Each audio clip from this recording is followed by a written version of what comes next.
100 million views on YouTube in 1 week broke a Hunto record for first day sales for a female K-pop soloist. 1 million album copies sold in a week?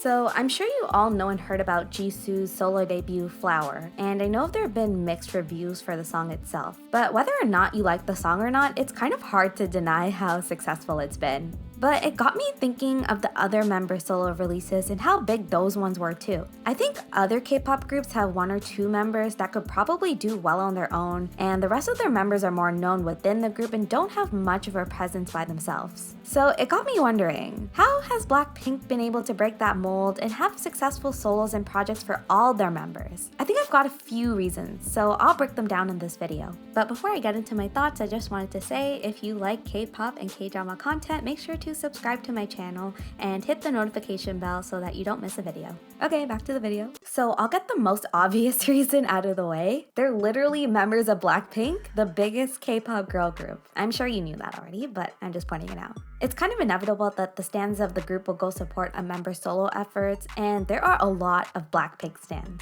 And even if you're not a stan of Blackpink, they're kind of a must-listen group when you're into K-pop. And I think that includes their solo projects as well. And speaking for myself, I think seeing one of the members do something different from the rest of the group sparks some curiosity. But I also think the timing of these solo releases have been pretty smart and also plays a part in the success of them. Most groups will have their members do solo projects after their peak popularity, or they'll just branch off after they've disbanded or become inactive as a group. But Blackpink is doing these solos at their peak, or at least close to it. And it's usually released at a time where there's been enough time away from Blackpink that fans are usually excited to see even part of the group with new music and projects. So let's start off with Jennie's solo.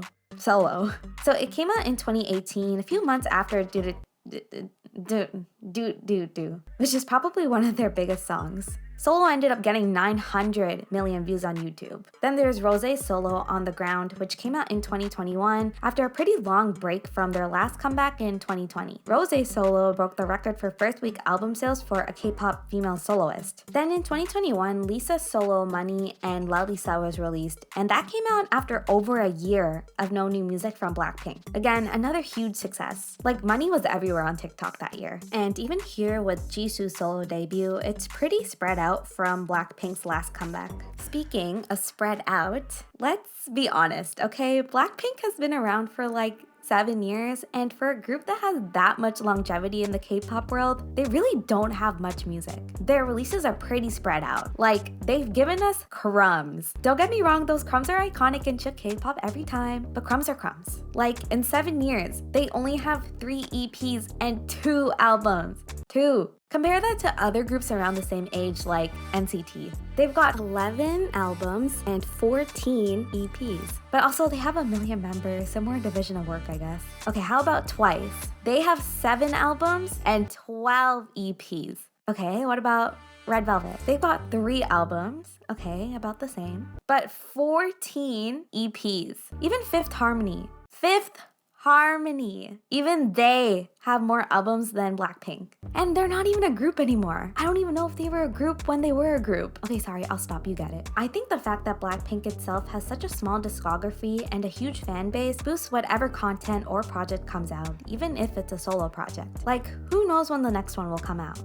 Economics 101, limited supply and high demand equals profit, or something like that. So my final reason is that I think YG has done a really good job at giving each member a chance to create their own brand and identity outside of the group and do their own thing. And I think this boosts the support and success of their solo projects. Even if you're not a fan of Blackpink, you probably know all 4 members. They're just everywhere. Mainly the last 2 or 3 years between How You Like That in 2020 and Pink Venom in 2022, the girls were still booked and busy, even if it wasn't with the entire group at once.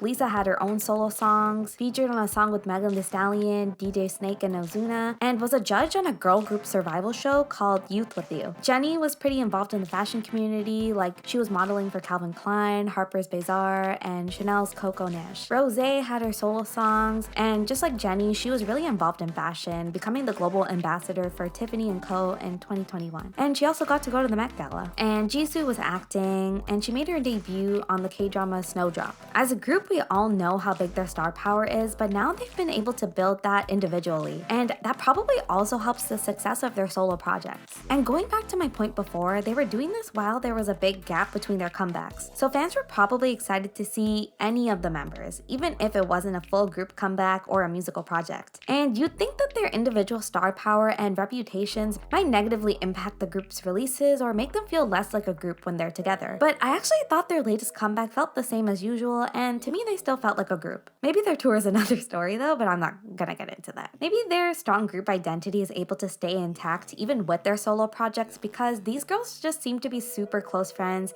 and they really seem to genuinely love and care for each other. I think that really shines through in their music and in the content that they have outside of their music too. So I think Blackpink has been really good at taking advantage of their huge star power and turning that into individual star power too. And that in turn I think has really helped their solos become successful. With their contracts expiring soon, if they do choose to go their separate ways, at least they have a good chance of being successful on their own. But hopefully they don't disband. I don't want them to disband personally. As for my opinions on Flower, personally I think it's a perfectly fine song. Like, it's fine. It's not really something I'd replay over and over, but it's still a pretty good song, I guess. I love the music video though. I think it suits Jisoo perfectly. Like, it's got this very elegant but understated vibe. Thanks for watching. Let me know what you thought about Jisoo's solo and the other Blackpink member solos too.